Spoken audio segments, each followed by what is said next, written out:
Reaching from the Italian border to Saint-Tropez on the coast of the Mediterranean, the French Riviera has world-famous sea resorts which provide unique places for luxury and dolce vita and have been held as a model for other seasides for a long time.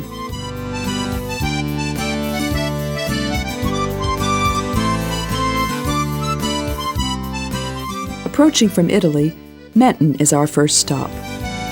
It's gained less fame than Cannes or Saint-Tropez and is not so crowded, even in high season, but it proves to be their worthy opponent because of its climate, location, and impressive buildings. Here, 1,600-meter mountains guard the narrow coast, keeping cool winds off. In Menton, where the climate is the mildest on the Côte d'Azur, lemons ripen all year round. Not only lemonade is made from them, but soaps and other cosmetics. In February, the Lemon Festival is held on the model of the Nice Carnival. English and Scandinavian tourists favor Menton in winter, too. The seaside boardwalk is called Promenade du Soleil, referring to the high number of sunny hours. The romantic port bastion is decorated with pebble mosaics by the versatile artist Jean Cocteau. After his death, it was converted into his memorial museum. The avant-garde Cocteau, who lived in the first half of the 20th century, was known firstly as a poet, essay writer, novelist, and playwright, but he made his mark in cinematic art as well, with his films such as Les Enfants Terribles and Les Parents Terribles.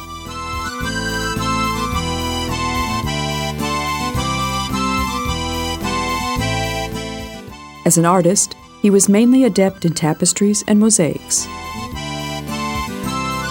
His murals grace the wedding hall of the town hall in Menton.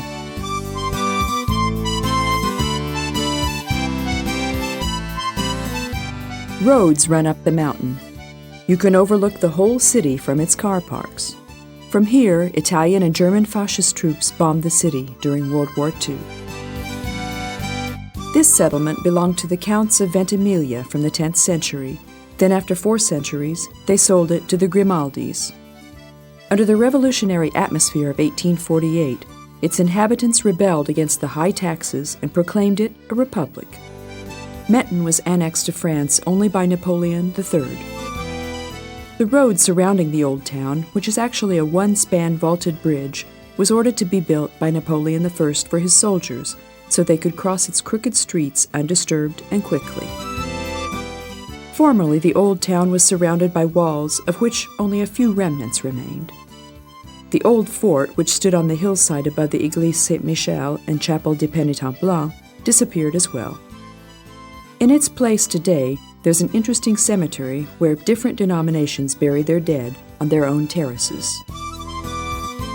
Although the colorful terraced houses of the old town were built between the 16th and the 19th centuries, they give the impression of complete unity. Narrow streets lead to spacious squares full of life. From the old town, a promenade covered in pebble mosaics leads to the Église Saint-Michel, while from the port, an impressive flight of stairs. Although Prince Honoré ordered the church to be built in 1618, it was finished only in 1675. This Baroque church interior reflects Italian style.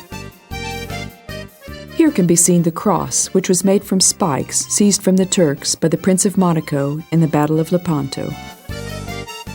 The adjacent building is the Chapel des Pénitents Blancs. The square in front of the church overlooks the port and the old town. Peter Mayle wrote about the characteristic provincial market where from spring to autumn only locals went, and about the peasants who brought their crops which they had gathered some hours earlier. They admired the French housewife who had no mercy while she was working and wasn't content with only looking at the products. She was in direct body contact with them. She squeezed the aubergine, smelt the tomato, broke the pea pod in two, tasted the cheese and the olives. But if something didn't meet her requirements, she stared at the stall-keeper, suggesting their betrayal, and then turned round to go shopping elsewhere. They bought red peppers to fry, basil, peaches, goat cheese, lettuce, and French red onion. When their basket was full, they crossed the road and went to buy half-meter-long bread because they liked soaking up the oil and dressing left on the plate with it. Of course, they also sell perfumes and soaps made with lemons grown here in Menton, as well as herbs de Provence and little sachets of lavender. Lemons, olives, and lavender can be found everywhere as a pattern on linen, which are made into tablecloths, curtains, and clothes here in the area. The tablecloths go well with the ceramic bowls, plates, and pitchers, which are decorated with similar patterns. These make, of course, good presents and can be supplemented by a watercolor landscape or a vase with sunflower pattern. Parallel pedestrian zones lined with shops lead us to the Europa Palace. There are underground garages below the streets which swallow the crowd of cars accumulating in the city during the summer. A part of the castles and palaces have become hotels, but some of them are also retirement homes, housing primarily American and English retirees.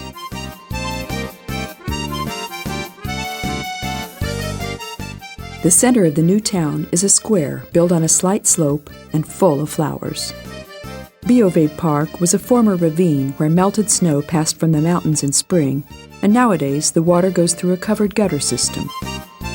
Earlier, it was the casino situated in the Palais de l'Europe that attracted art fans, but since 1951, it has been the famous biennial art exhibition. Furthermore, Menton is famous for its classical music events, and in the Municipal Museum, you can admire works of Cocteau, Chagall, Picasso, Modigliani, and Rodin. A new casino has been built on the south side of the park. The Pebble Beach has plenty of room for sun worshippers and stretches from the casino all the way to the Cocteau Museum.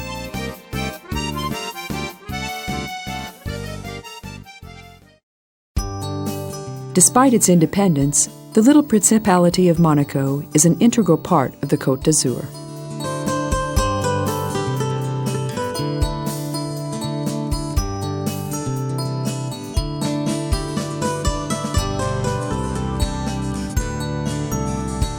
It has no frontier stations, nor its own currency or language, and its territory is only 1.5 square kilometers.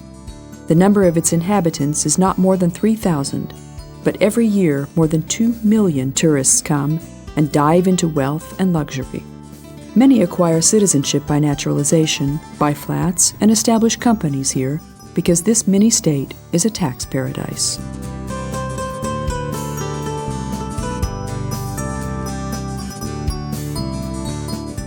The casino, which made Monaco famous, opened in the middle of the 1800s. It was the brainchild of Prince Florestan I's wife and son, Prince Charles III. The new building was built on the Plateau des Spélogues and since then has been called Monte Carlo in honor of Prince Charles III. Its designer was Charles Garnier, the architect of the Paris Opera House. They soon imported François Blanc, the great master of the German spa Bad Homburg, and this marked the beginning of the golden age of the mini-state.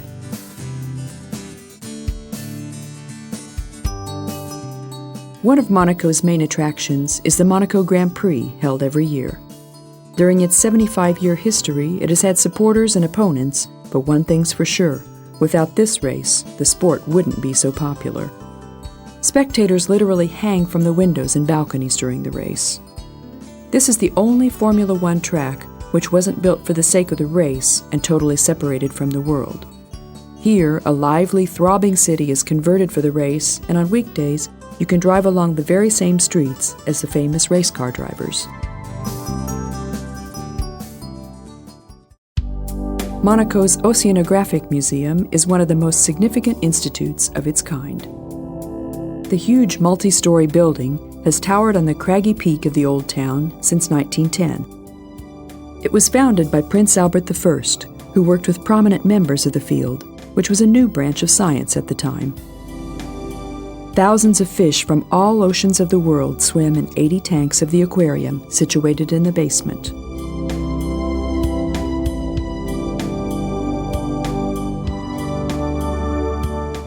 In the museum, instruments from deep-sea exploration can be seen, such as diving wetsuits, bathyscaphs, and diving bells, as well as several ship models and research equipment.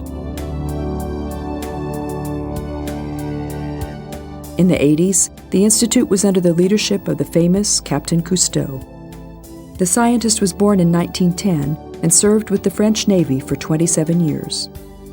During his long life, he wrote more than 50 books, such as The Silent World with Frédéric Dumas, as well as Diving Companions and Diving for Sunken Treasure with Philippe Diolet.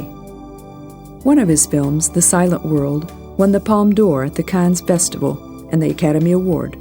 His TV series were popular too.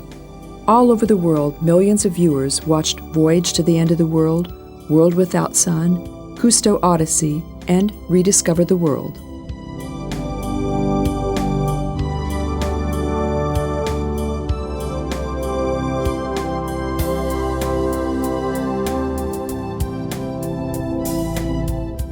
In the Great Hall, there's an exhibit with the skeletons of extinct animals or aquatic animals still alive today. A part of the museum was endowed by Prince Albert or Captain Cousteau with creatures from the bottom of the sea. Other parts of the exhibit were purchased. The archive films shown here display the delivery and assembly of an enormous whale skeleton. The Cathedral of Monaco was built at the end of the 19th century on the site of a church built 600 years earlier. It was named after the Immaculate Conception and designed by Charles Lenormand from snow-white stones in neo-Gothic style. Among its most precious treasures are the work entitled Fra Angelico of Provence and Louis Brea's Pietà.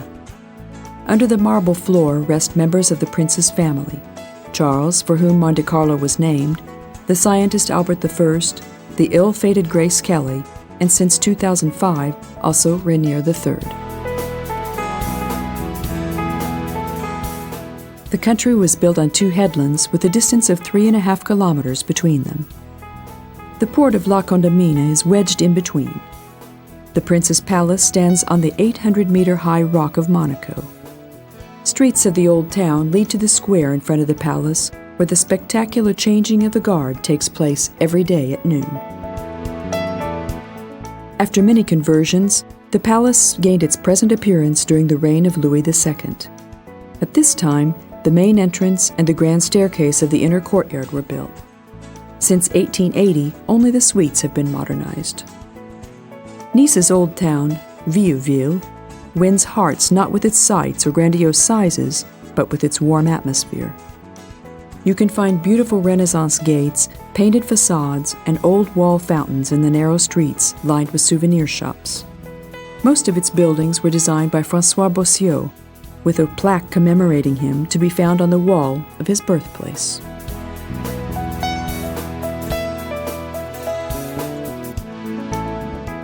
Saint Devote Chapel stands under the viaduct spanning a narrow canyon in the corner of the port. It's named after a Christian Corsican from the 3rd century who suffered martyrdom for her religion. In the 11th century, her coffin was nearly stolen, but the saint performed a miracle and the ship burnt in the harbor. This is celebrated every January. In the roundabout in front of the chapel stands a statue of William Grover, who was the winner of the first Grand Prix of Monaco and the founder of the Williams Stable. The Principality can thank Charles III for the casino, Albert I for the Oceanographic Museum, Louis II for the Grand Prix, and Prince Rainier III for the Circus Festival.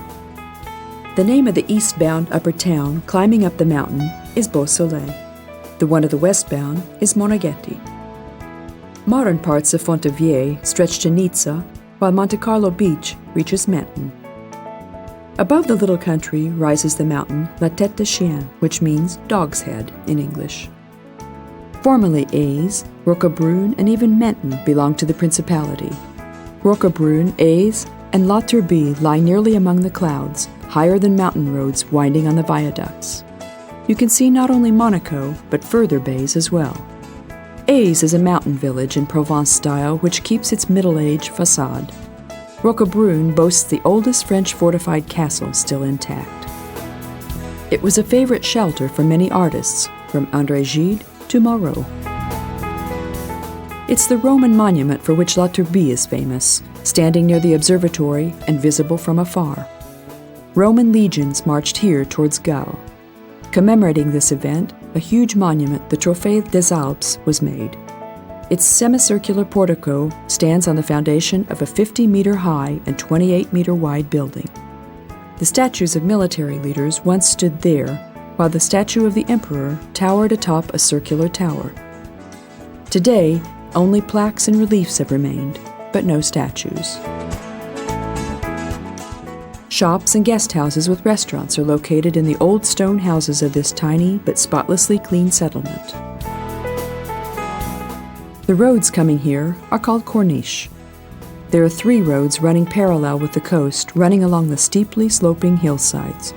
At the bottom, directly above the rails, runs the inferior corniche. It was built in the 18th century, while the middle one, the moyenne, was built in the 20th. The oldest one is the Grand Corniche, which is also the highest, and its route is identical to Via Aurelia, the old Roman road between Italy and Gaul.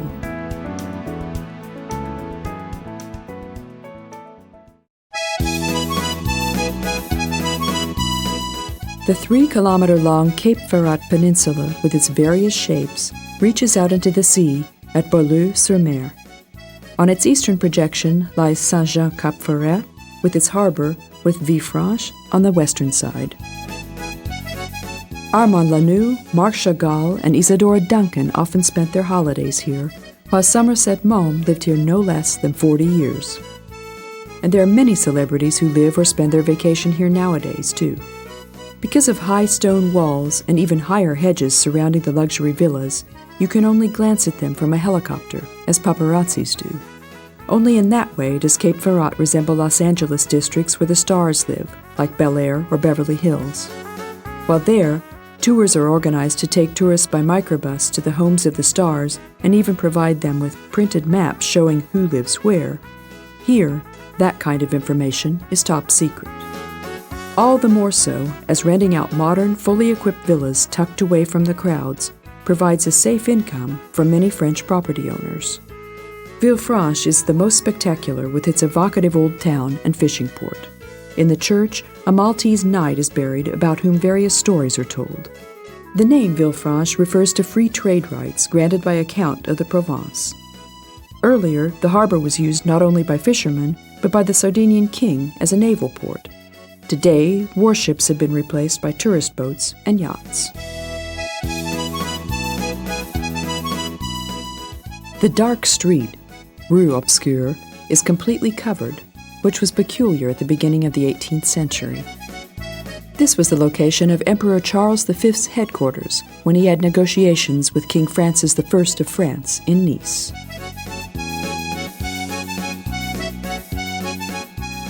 The area's biggest attraction is the thick-walled citadel of Villefranche-sur-Mer, which was erected in the 16th century and guarded by a moat carved into the cliffs.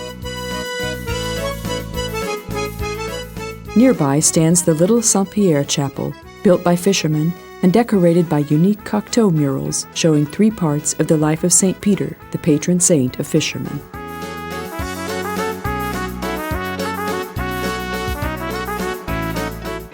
The peninsula is a real refuge for millionaires and aristocrats.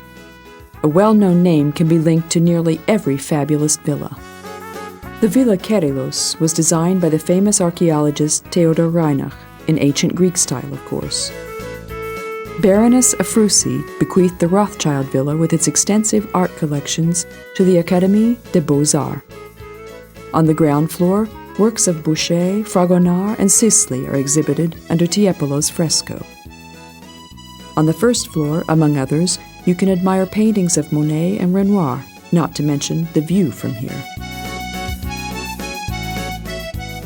The former estate of King Leopold II of Belgium is now a zoo, where exotic animals live freely in the bed of a dried-out lake. Its butterfly farm is especially beautiful. All 3 towns of the peninsula possess their own harbors. The rippling reflections of thousands of white or colorful vessels gives images which were often painted by Raoul Dufy and Henri Matisse. Both of them chose to have their ateliers here in the area.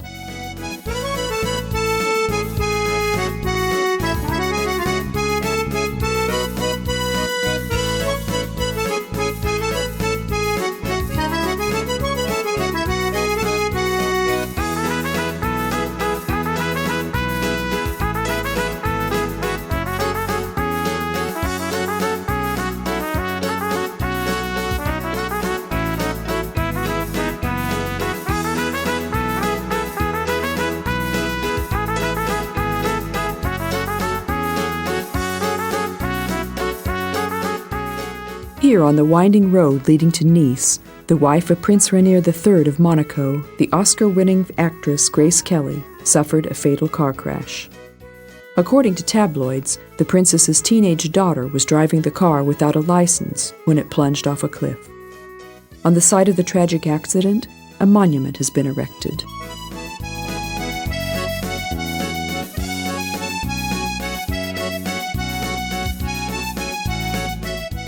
An exhibition in his former house commemorates the life of the Nobel Prize winner Maurice Maeterlinck. Among others, he wrote The Blue Bird and was president of the International Writers Association, PEN.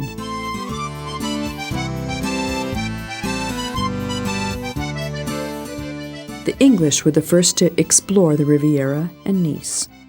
Queen Victoria herself spent 6 weeks here every winter. The name of the Promenade d'Anglais, Walk of the English, is no coincidence. Reverend Lewis Way was built by the local unemployed in exchange for food. That busy route became the most lavish promenade of Europe. At number 37 stands the most characteristic building of Nice, the Neresco.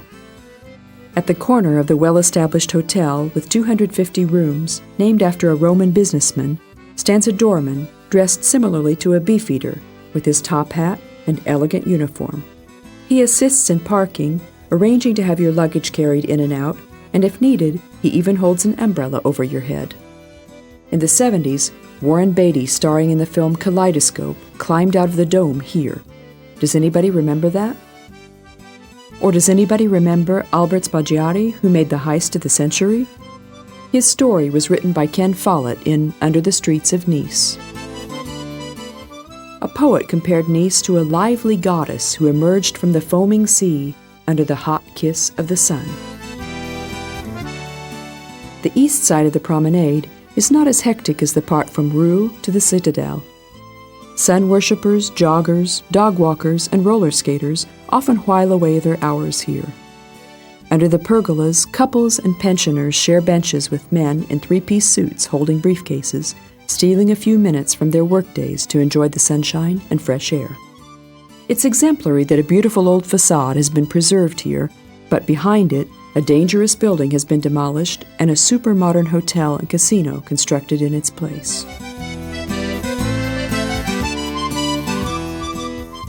Pedestrian zones behind the Rural Meridian are some of the most pleasant areas in Nice. The complex road system in the car-free zones is lined with colorful shops, little French restaurants, coffee houses, ice cream bars, and restaurants.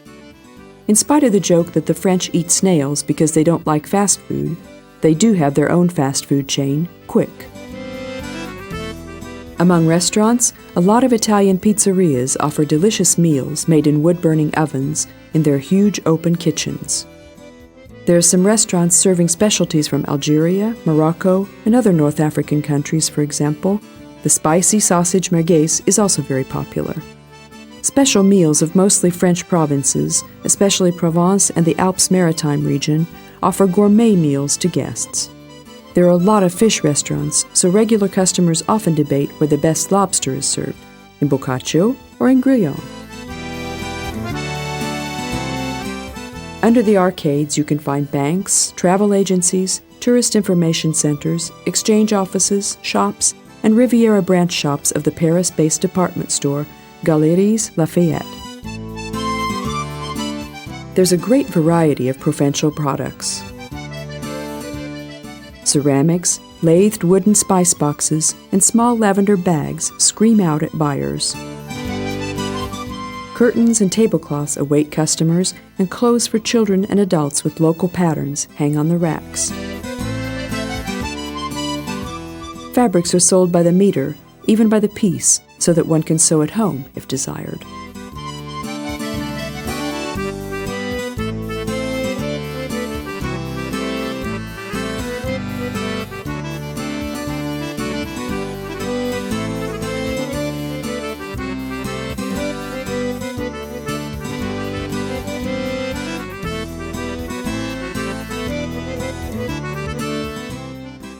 The center of Nice is the Jardin Albert on the border of the Old Town and adjoining Place Masséna. In the huge green territory named after Albert I of Belgium, is an enormous metal arch symbolizing the meridian which runs along here. That was also how the Rural Méridien Hotel and Casino, situated in the corner of the park, got their names. The waters of the Triton fountain refresh the long park full of flowers. On the seaside, a memorial commemorates the annexation of Nice to France, known as the Monument du Centenaire. André Masséna, a native son of France, was Napoleon's general. The square named after him is lined with 19th century houses which have green shutters, ochre-colored walls, and arcades. They served as an example for palaces in Nice and Côte d'Azur. Moreover, under French trusteeship, Marrakech patterned its colors after these ideas.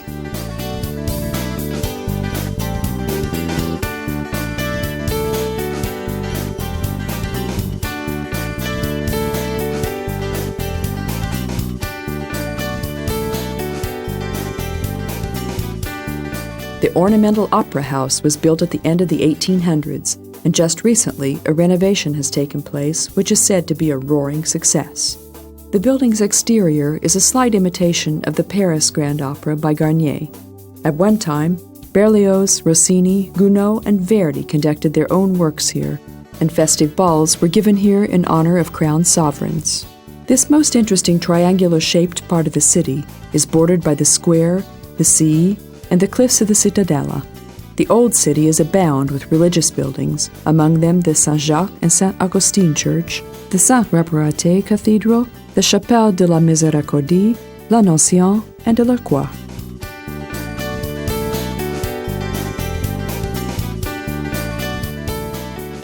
Opposite Saint-François de Paul Church is the goal for many chocolate pilgrims. This is where the locals buy genuine French delicacies on any kind of holiday. Pierre Gautier Square is the site of the Prefecture building, which was the palace of the Sardinian king more than 300 years ago. Both the Old City Hall and the Lascaris Palace reflect Italian influence, and this feeling is only strengthened by all the mopeds racing around the narrow streets of the Old City.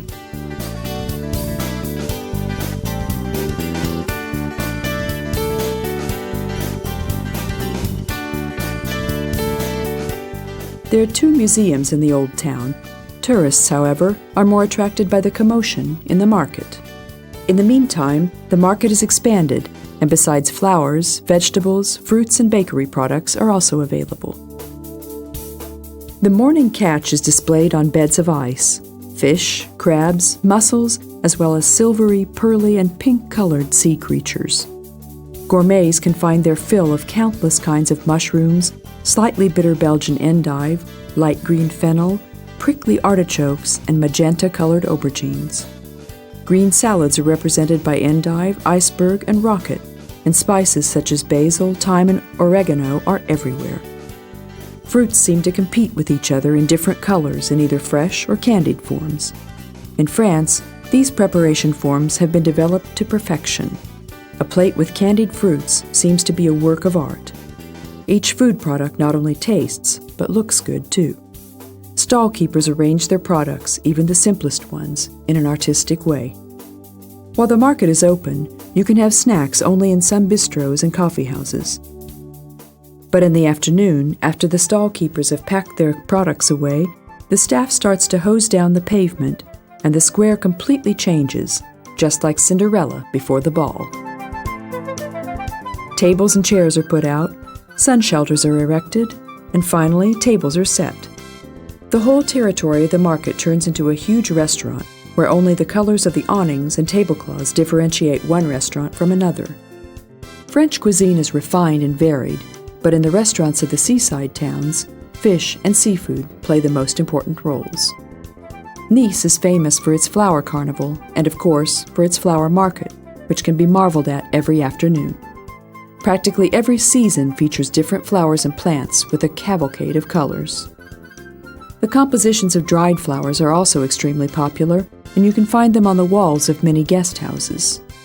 Lavender is used to fill little sachets, but is also available in the form of small stuffed dolls.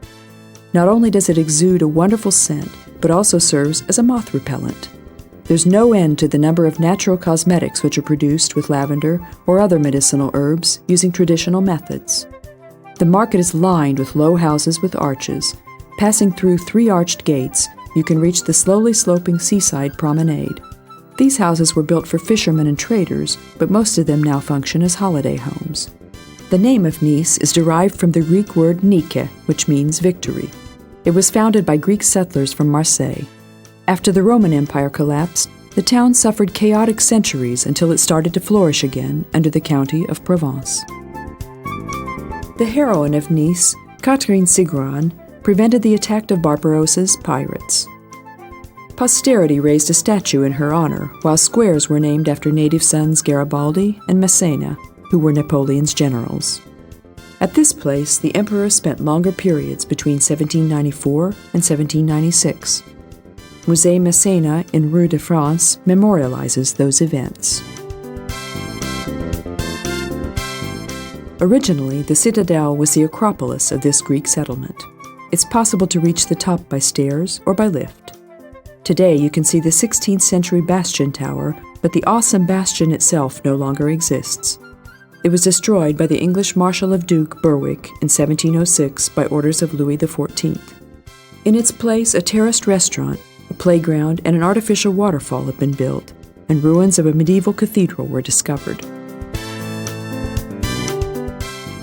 The monk poet Delille was enthusiastic about this place. He couldn't forget its history, fragrances, for example of thyme, lemon, and lavender, its colors, green olive trees and blue sea, or the view. Looking towards the southwest, you can view the old harbor. Primarily enormous ocean liners and scheduled passenger ships appear in the harbor, which was deepened 300 years ago. Opposite the harbor stands the monument commemorating casualties of the Great War, made by Ciessal and Janot.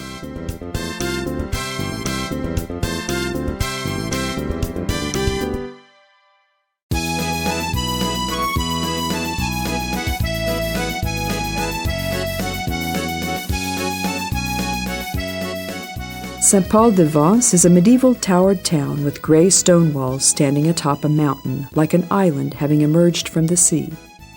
It's surrounded by hilly country, which is covered with a blanket of orange and olive trees, cypresses, grapevines, and lavender. This unique color cavalcade has inspired artists for a long time who often meet here.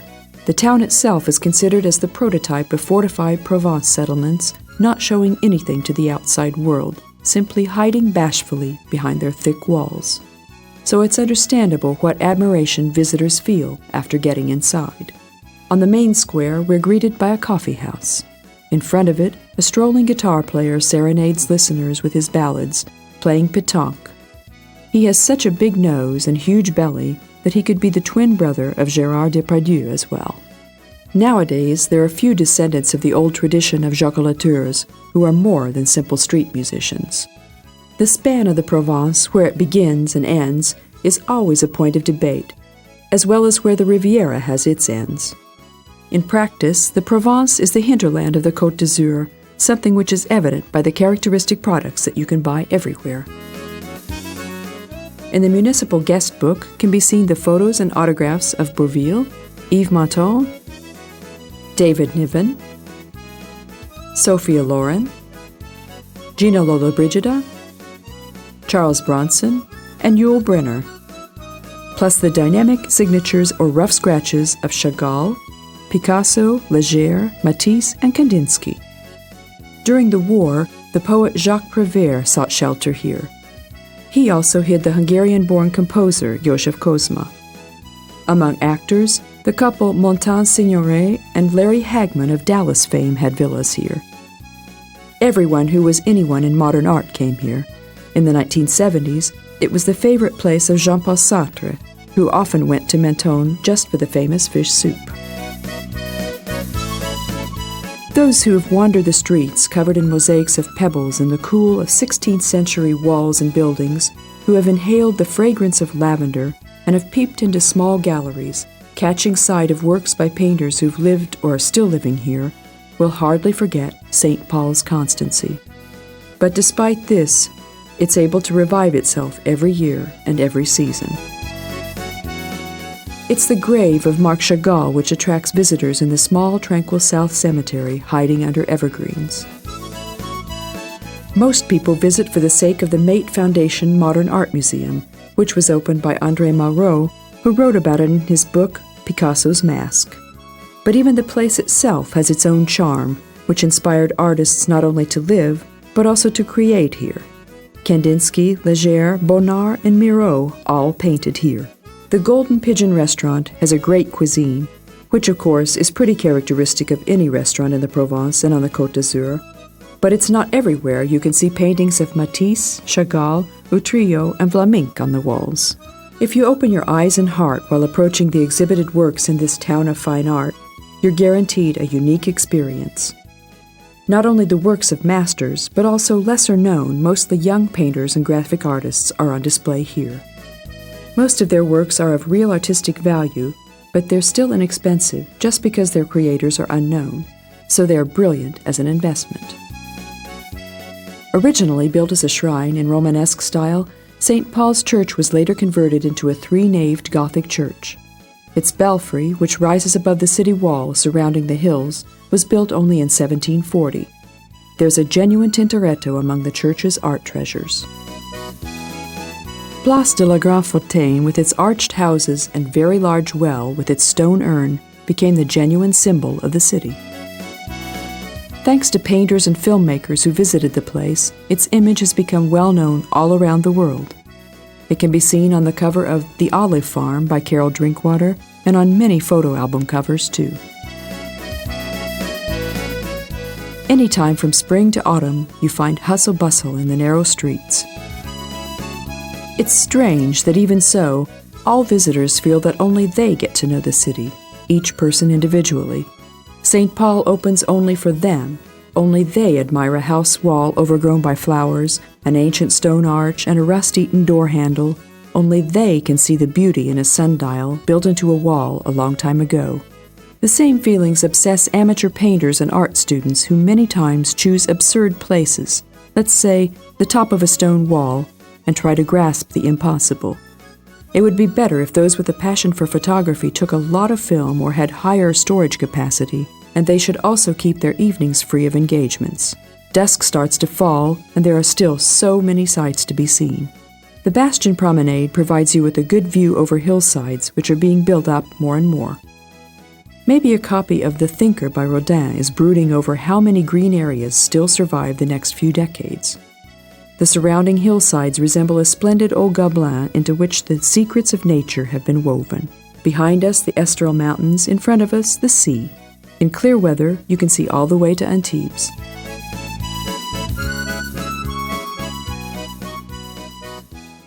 This special building complex, called Marina Baia d'Angers, can be seen on the Antibes coast from afar. Both extensions of these wavy buildings represent modern French architecture. Their apartments can be bought or rented. The name of Antibes is of Greek origin. Antipolis meant the opposite town, in other words, the town which stands on the other coast of Ange Bay, opposite Nice.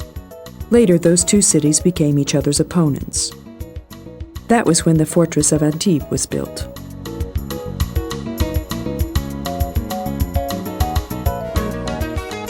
Antibes can boast as many famous persons as any other cities on the Côte d'Azur. The young Picasso, who wasn't famous then, rented a room at the end of town. He decorated its somber gray walls with his own frescoes. The owner asked for compensation. Picasso said, "I'm even paid for frescoes in Paris." The owner answered, "For those? Don't take me for a fool." Picasso's paintings are exhibited in the museum of the Old Town Fort. In front of the market hall, flea markets are held at the weekends. Peter Mayle remembers his experiences at such markets in his world-famous trilogy on the Provence. He wrote that they wanted to look at the pieces of family stories which were saved by junk dealers from attics in the Provence. There was everything: faded sepia postcards and old cotton smocks, utensils, enormous salmon-colored corsets, silver jewels, dark tureens, chipped enamel cards advertising mustache masks, irons, and potties, Art Nouveau brooches, and coffeehouse ashtrays, old anthologies, and the inevitable Louis XIV-style nearly perfect chairs with one leg missing.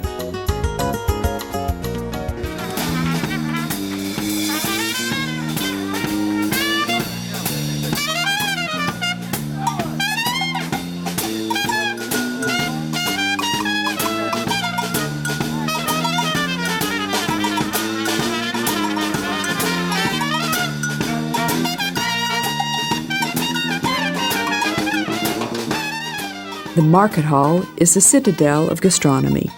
Vegetables, fruits, and meats are of the customarily high French quality.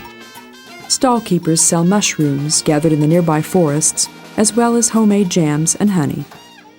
Many of them make cheese and Norman salted butter after they themselves have milked their animals. There's an ancient custom of dried fruit, but candied fruits are even more characteristic, and they preserve their genuine fruit flavors. Olives are sold to be served as starters or put into wine biscuits or even a spiced cream called tapis, which resembles Italian pesto. Those who feel hunger pangs while shopping can satisfy their hunger and quench their thirst at a brasserie. The smell of freshly baked bread leads you to the bakery, where they sell not only crispy baguettes but peasant bread, sandwiches, and tempting cakes.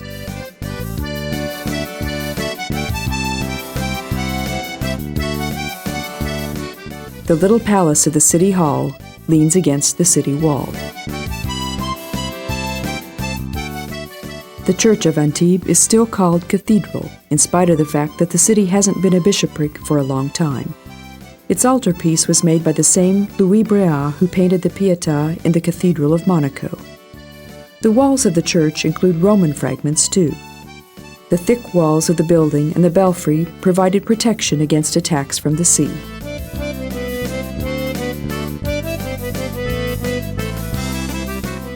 Napoleon was imprisoned in Fort Carré for a short time.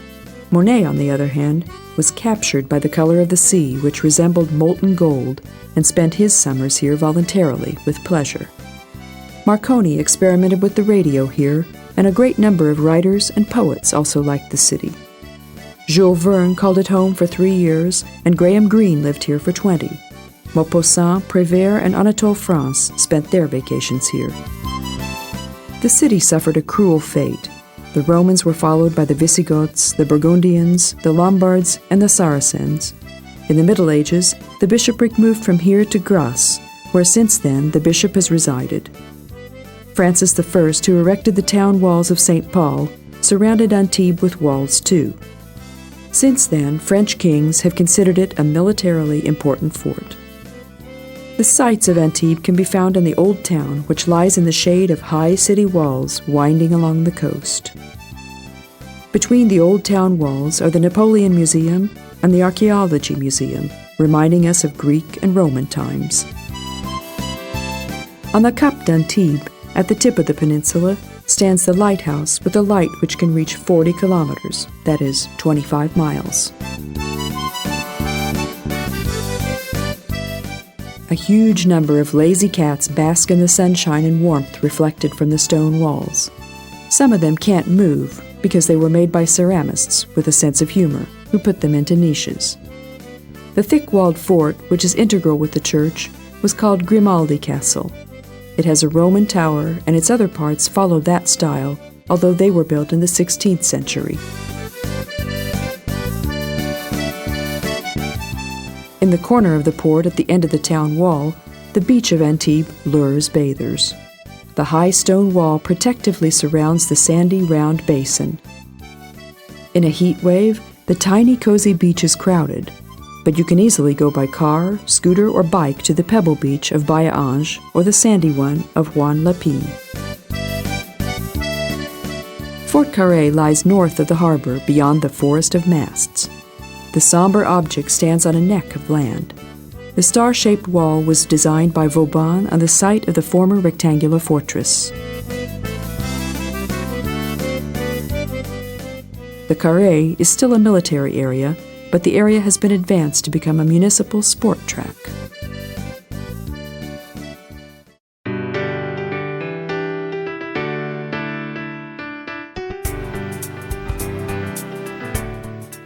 The name of Cannes, together with the neighboring Cagnes-sur-Mer and Le Cannet, comes from the Latin equivalent of Cain. The Roman settlement of rich patricians was destroyed during the Great Migration. Across from the coast of Cannes lie the Lorraine Islands in the sea, which are famous for their mysterious prisoner, the Man in the Iron Mask, whose character inspired Victor Hugo and Dumas. A monastery once stood here, and its priests operated the only lighthouse in the area. They built a little fort on top of the Chevalier Mountain in the old town of Cannes and hid fishermen and their families here to protect them from the attack of the Saracens, then later from pirates. At the end of the Middle Ages, the fort was defended first by the Knights of the Temple, later by the Knights of Malta. In La Souquet, the old town, the La Castre Museum was established, which doesn't seem to be able to decide what it really wants to show its visitors. In any case, for those interested in local history, it's worth it to have a look, if nothing else, then for the old paintings of Cannes.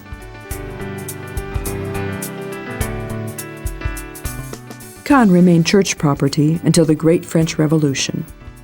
In 1834, the cholera epidemic devastated the Provence. Traveling to Italy, Lord Chancellor of England, Lord Brougham, couldn't cross the quarantine, which was ordered by the governor of Nice. He returned and stayed in Cannes. He loved it so much that he later settled here. The fresh air had such a good effect on him that he died at the ripe old age of 90 after a heavy dinner. A life-size statue was erected by the city commemorating the aristocrat who recommended the country to the aristocracy. Once it happened that 6 Grand Dukes, 1 Maharaja, and a Rothschild sat at the same card table in the casino.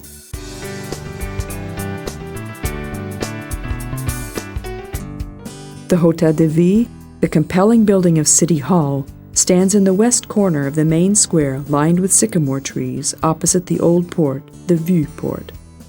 With a merry-go-round and a bandstand, the square is mainly the site of the locals' favorite ball-throwing game called pitang. In the middle of the 1800s, a flower market was also situated here, as well as 1 or 2 taverns where fishermen's fresh catches were made into chef d'oeuvre and served with plenty of house wine. During the film festival, filmmakers sneak here to eat some good French snacks, which they often eat here sitting on the square benches under the shade of the firewall, on which well-known figures of the film industry have been painted. You can buy freshly baked croissants and café au lait or le petit déjeuner, which means a humble breakfast, in the little coffee houses with terraces lining the square. A divine fragrance from bakeries wedged between coffee houses saturates the square. Little sandwich bars mean alternatives to fast food restaurants, and though they might not be cheaper, at least they offer healthier and more stylish snacks. The main ingredients are vegetables, various lettuce types, and olives, then different kinds of excellent French ham and cheese, as well as a great variety of fish and crabs. Besides the fact that Cannes is a distinguished resort with excellent climate, its real fame was gained by the film industry. Since the Festival Palace was built in 1949, it's become a real European Hollywood. The Cannes Film Festival, held every May, is a dignified event. It's a great honor to win the first prize, the Palme d'Or, but Cannes is also an important film market and has other special social events. The red carpet is rolled out several times every year. In order to exploit the Festival Palace, other programs are organized as well. In spring and autumn, fairs of TV and video films are held.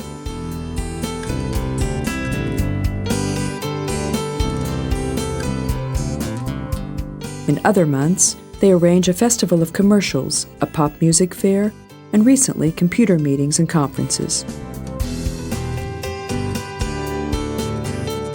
In summer, those interested can admire the newest yachts. It's customary in Hollywood, but here as well, to make handprints of the stars. It gives an opportunity for the media to deal with actors and actresses when there's no other reason. Tourists can have the feeling of being within arm's length of French film stars, from Depardieu to Sophie Marceau and Belmondo. The gorgeous opening parties of festivals are held at either the Majestic Hotel or the Palm Beach Casino. Once a tent was put up for thousands of people, all for the sake of a film.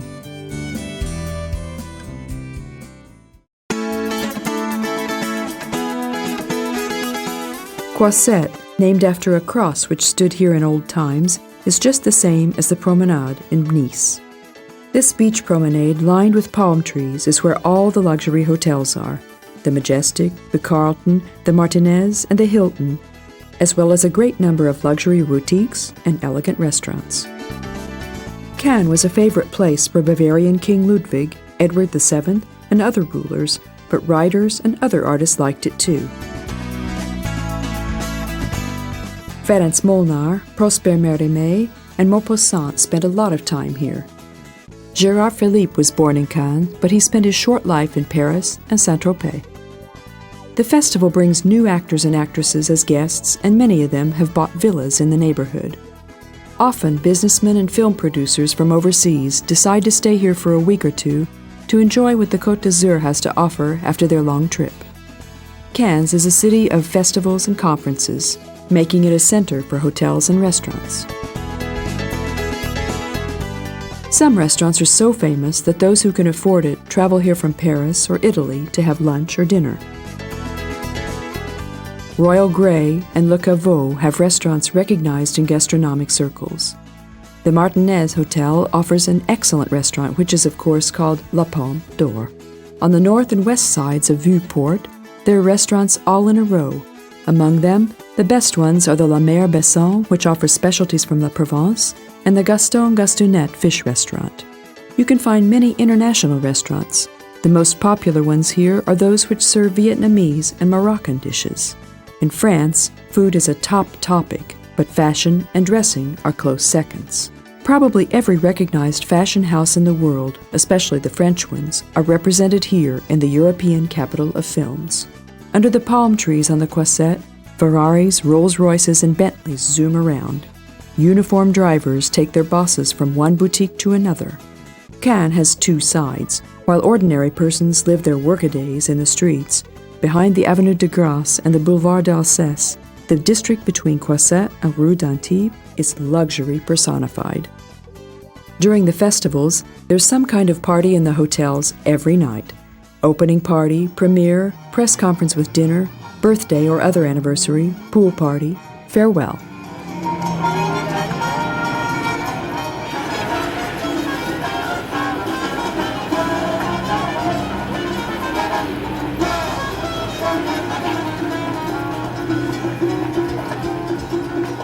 Of course, hotels and restaurants have their own beaches where their guests can enjoy the blessed sunshine accompanied by caviar and French champagne. The separate parts of the coast are differentiated from each other by their big umbrellas with different colors and emblems. Wooden sidewalks lead to the sea across the very hot sand. Not only sunbathers and swimmers come here. Film companies which have apartments or offices in one of the hotels often invite their clients into their beach tents. While having a light lunch, a glass of wine, or a cup of coffee, deals worth millions are concluded and contracts signed. Even when the water is too cold to swim, the folding chairs are always occupied. Sunbathing on the Côte d'Azur is nearly always possible.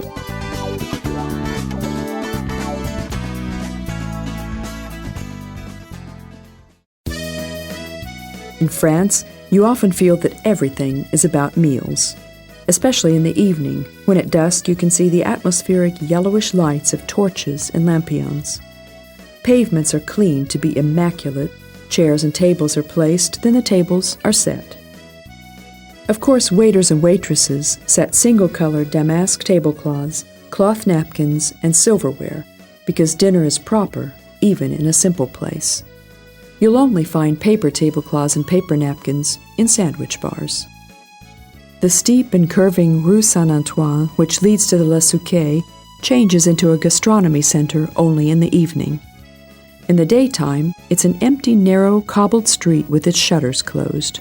But in the evening, when the shutters are opened loudly, the whole street is full of sounds, smells, and activity. There's a restaurant where ashlar-covered arches remind us of caves in the flickering lights of candles. There's a super-modern bar, the walls of which are colorful and equipped with colorful furniture. There's a rustic pancake bar where the well-known giant pancakes are sold. In traditional restaurants, pies are served as a starter. because they've been known here since the Middle Ages. This is followed by a meat pot, which means broth full of everything. Fish, vegetable, and onion soup are popular as well. Of course, you can find as many different recipes as there are restaurants. You can grill or fry not only chicken or pork, but beef, lamb, goat, rabbit, and game as well. The French serve any grilled or fried meat with sauce, usually containing some wine. There seems to be the greatest variety of fish and seafood. Maybe the tastiest is grilled sunfish, broiled sole.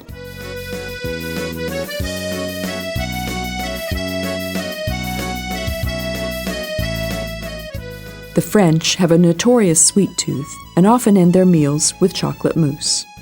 Those who would like to eat more substantially can try Normand apple cake on hot evenings, ice cream, or sorbet hits a spot. Originally, the town wasn't bigger than the bay, which was surrounded by 2 headlands and stopped at the rails. In recent years, Cannes has become the second most important conference center after Paris, so it needs more accommodations. The nearby settlements have become part of it. New residential districts have been built: La Boca, La Californie, and Super Cannes. Then residential areas and apartments appeared. Houses climb the foot of Estoril Mountain, and there's only a little time before the city absorbs Mandelieu and La Napoule. Located behind La Boca, Mandelieu has a small airport suitable for private jets.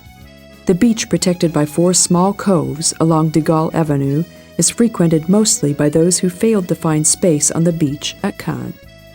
On summer weekends, both Parisians, as well as the French from the countryside, infest the resorts, and at such times, it's impossible to find even space enough for a towel on the coast.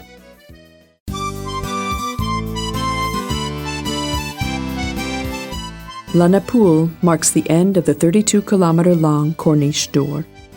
At the foot of the fortress, 1,500 aquatic vehicles can lie at anchor at one time in the harbor, which spreads over more than 10 hectares.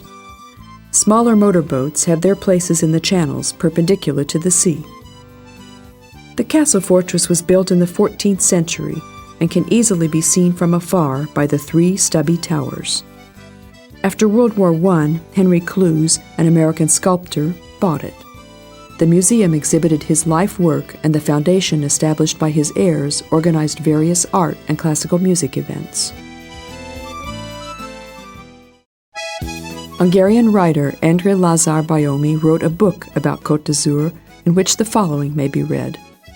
The multifarious Côte d'Azur gets a new look from Cannes westwards to Saint-Raphael. Large mountains disappear for a while, and the scene is dominated by the Estoril mountain range in the background, which is one of the most beautiful sights in all of the Provence. Dark red cliffs reach the sea, and the contradiction of blue and purple is stupendous. The wild and imperial Estoril is torn by abysses. The coast is capricious. The sea breaks into the mountain into the sea. Tiny coves lace the coast. Saint-Tropez. Is there anybody who doesn't think of the film about the gendarme of Saint-Tropez when they hear the name of the city?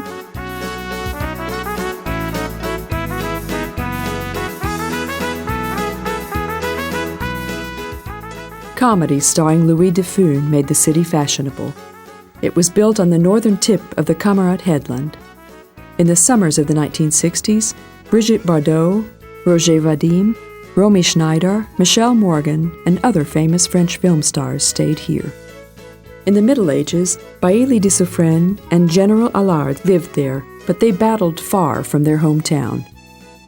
Here, peace dwelled, and only fishermen struggled with the sea creatures and with making a living. Maupassant wrote about Saint-Tropez before the turn of the century. Saint-Tropez is one of these charming, simple daughters of the sea, one of those modest little towns growing in the sea like a shell, nourished by fish and sea air. Then he mentioned the smell of fish, burnt tar, seawater, and boats. He compared sardine scales on the cobblestones to pearls. The idyllic picture grasped artists too. Paul Signac settled here, but Bonnard and Matisse also came here often. The writer Colette lived here. François Mitterrand, film director René Clair, and photo artist David Hamilton had villas here. Everybody wanted to vacation here, to have lunch and dinner in such places as the Senaquier with its red parasols. The restaurant had another name, Gorilla, after its proprietor's nickname.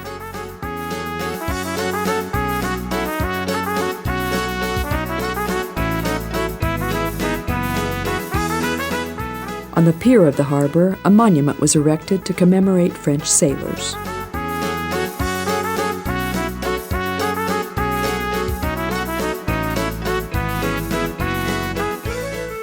Behind the bastion of the old harbor, a little pebble beach is hidden away, La Ponche, where mothers of the neighborhood call out the windows to their children splashing on the beach. This little bay, still full of homey atmosphere with wash drying out on the line, will soon find its way into the hearts of tourists. The square with the sycamore tree could seem familiar to you from many films. We almost expect to see the characteristic, though not exactly dashing, figure of Louis Dauphin to appear among patang players. There's a legend that says that Emperor Nero had Tropez beheaded because he refused to deny his Christian faith. His corpse was put on a barge which drifted into the sea. This is a wandering motif which can be read in many forms on the coasts of the Mediterranean and its islands. It's profane, but a martyr saint gave his name to the most eccentric place in the Riviera. Pictures featuring the story of the saint can be seen in the local Baroque church built in the 1800s. It was first mentioned in writing at the time of Constantine the Great. Later, you can read about the attacks of pirates and about the agreement between Raphael Galeazzo and the Count of the Provence. Raphael promised to build a fort and a town here in exchange for a tax exemption.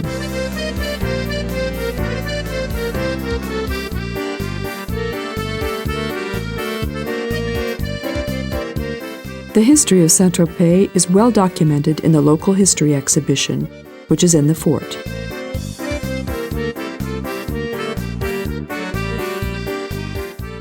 As the fort is huge, there's a naval exhibition as well, so you can enter two places with one admission ticket.